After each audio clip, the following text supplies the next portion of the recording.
Hello folks, this is Jamil sir for Gunstock Reviews. We're here in Phoenix, Arizona, the world headquarters of Enlo Custom Guns with Marty. How you doing, buddy? Good. Well, today we're laughing because this took like 8 takes to do that opener. It was funny. Today we're going to talk about a project that is near and dear for me because I always wanted to have one of the original Ted Yost made Springfield Armory Gunsite pistols. Mm-hmm. But those are very hard to find, and I don't have enough equity in my home to buy one because I know they are out there, and I know some people that own 6, 7 of them. Mm-hmm. But they are very proud of them, and rightfully so. Ted Yost only made a definite amount of guns while he was there at Gunsite, and there are not that many of them out there. No. So what I wanted to do was, instead of, so people don't think that I'm trying to make a gun just like it to pass it off as a Ted Yost gun. No, I am doing a tribute to what Ted did with different parts. Mm-hmm. Just looks similar. It was, Marty looked at pictures from... Yeah, we had to study them pretty good, but yeah. You know, you had to study the pictures and look at them. And the parts we used were, we did a Harrison trigger kit. So basically it's the Harrison design trigger group with the spur hammer that is bobbed, his thumb safety, carry thumb safety, his trigger, his slide stop. We also did two Wilson combat extractors. Two Wilson combat extractors that we fitted to it. Harrison rear sight. Harrison rear sight, and a Wilson combat Glock front sight with a gold bead. Yeah, it's not even brass, it's real gold.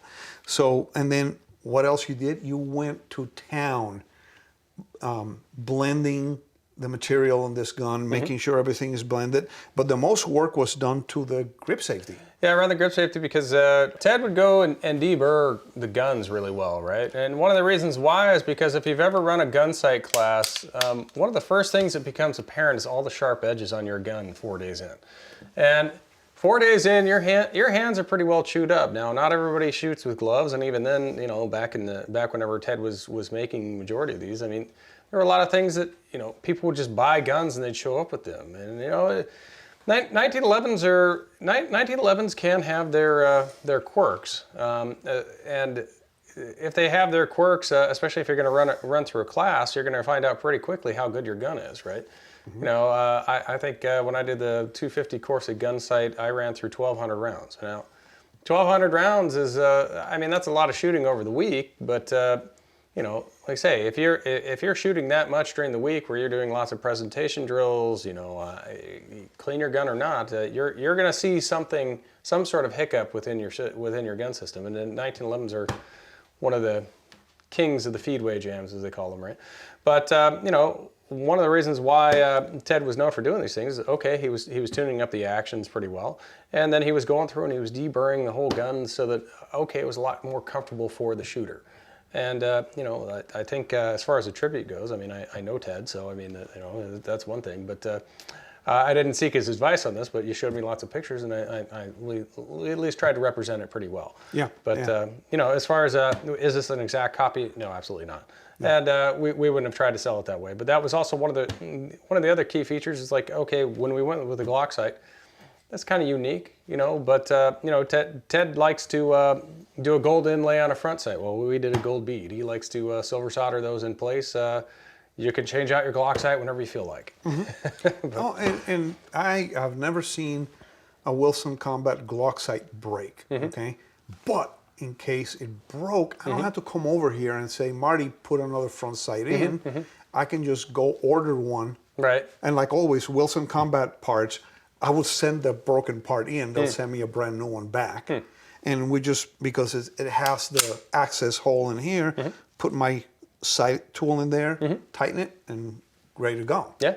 So we're good to go with it. And then I decided to use this Miltech grips, but these are actually from one of those M45 pistols, and the grip screws don't match. Are incorrect, yes. Yeah, but that's okay. For the time being, you know, I am not going to be that picky.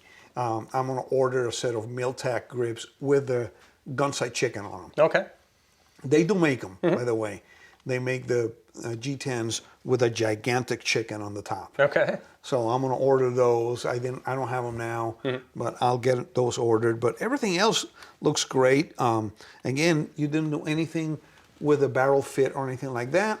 So basically, no. I mean, we went in and we polished a few areas. Like we'll polish the feed ramp, the chamber, the breech face, the internal slide. You know, one of those things that slicks up the action pretty well. And like I say, when we're throwing extractors in, it's just it's a nice touch that you go and deburr all the sharp edges on the inside as well as the outside. Yeah. Well, Marty, we're done with this one. There's a project's down in the books. Let's go take it to the range. That's our next step, is just go to the range and shoot it and have some fun with it. Because it's going to be, I might even take a Gunsite class with it. Why not? There you go. You know, just be classic. I like the way this grip safety feels compared to the squarish grip safety that you get from any 1911 manufacturer. Right. But they're all square. Right. And well, I mean that gun is more unique because we're fitting a GI safety, the old GI type, as opposed to putting a beaver tail on. Yeah. So there are some edges that just require a lot more rounding because even how you're holding the grip right there, you would get a hot spot. You would get a hot spot around your knuckle here just from that corner. 1,200 rounds in, yeah, you're gonna notice it. Oh yeah, you're definitely gonna notice it. 200 rounds in, probably not. Yeah, no, but yeah, it'll leave a mark. Even though I've shot a pistol that the design wasn't that good, and after 10, 15 rounds of 9mm, I was like, ugh, yeah, this is just nasty. But this one here is going to be comfortable after 1,200 rounds. Well, awesome, Marty. Thanks a lot, buddy. Appreciate it. And like always, guys, please remain healthy, stay safe, and definitely have fun on the range. Thank you for watching Gunstock Reviews. Please visit our website at www.gunstockreviews.com for more exclusive content. Please visit our Patreon page at www.patreon.com/gunstockreviews. Your contributions would be greatly appreciated and help us grow our selections and frequency of videos.